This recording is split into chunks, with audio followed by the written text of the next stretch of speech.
Not all bullets are the same. They don't have the same weight. Some have lead tips, others copper. Some have hollow points. Some bullets have lead cores. Others are made of harder metals. Bullet designs vary and bullet speeds are all different.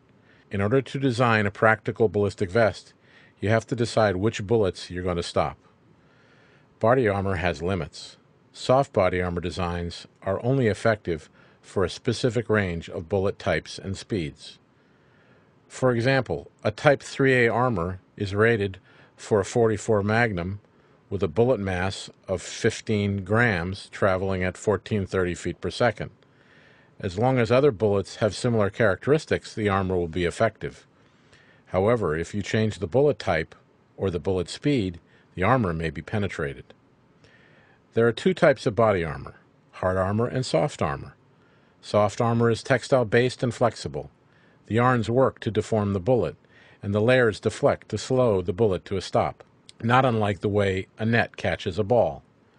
Hard armor is designed to stop bullets that don't deform, and is made of rigid molded plates or hard ceramic. Hard armor can't deflect like soft materials. It stops bullets as a result of strength and hardness.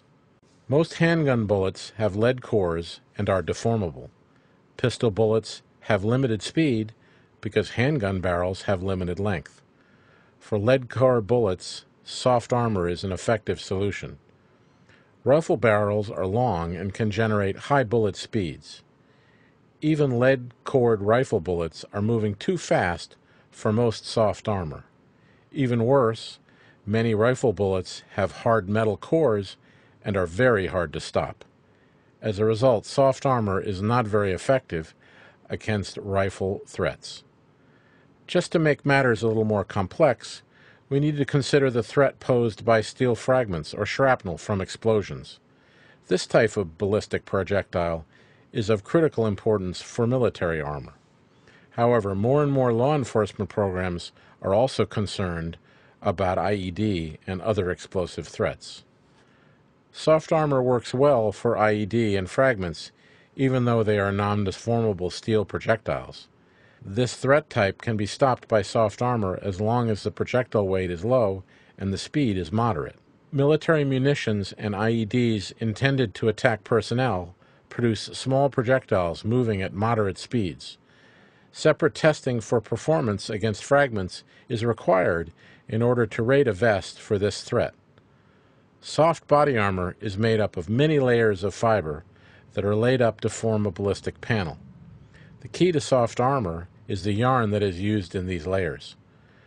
When a bullet strikes the armor, the yarn in the first few layers, known as the strike face, are loaded to the breaking point. The breaking force from the yarn is enough to cause the lead and copper to deform. As the bullet deforms, its energy is spread over more yarns, and it starts to distort the armor panel.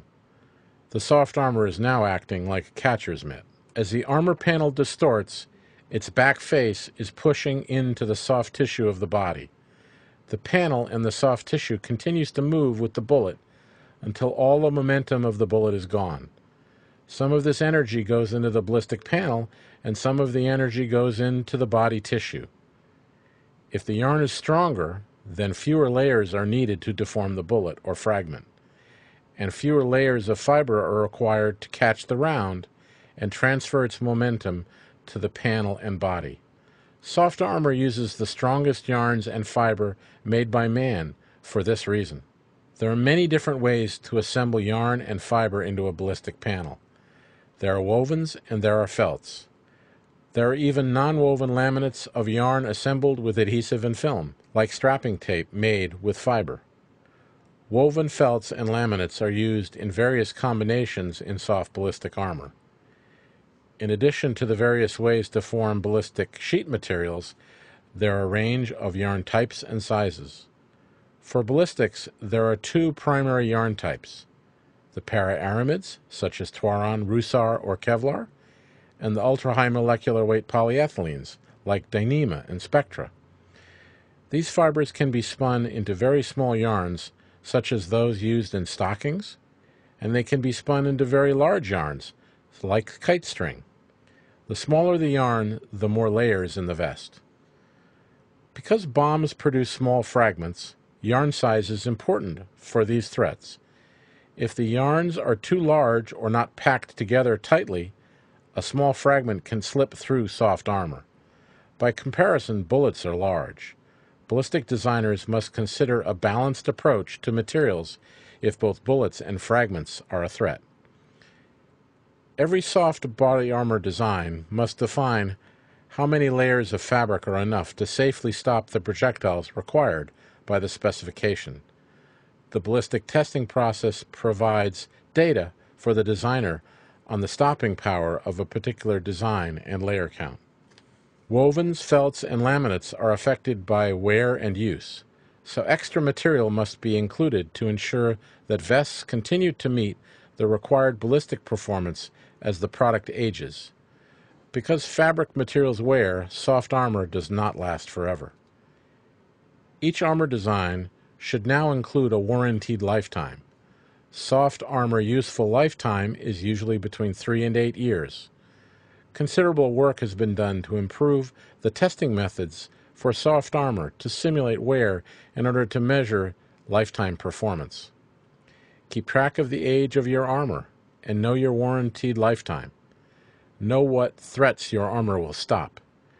Be sure that your armor is rated for the ammunition and weapon you carry. Follow the care instructions provided by your armor manufacturer. What you know about your body armor could save your life.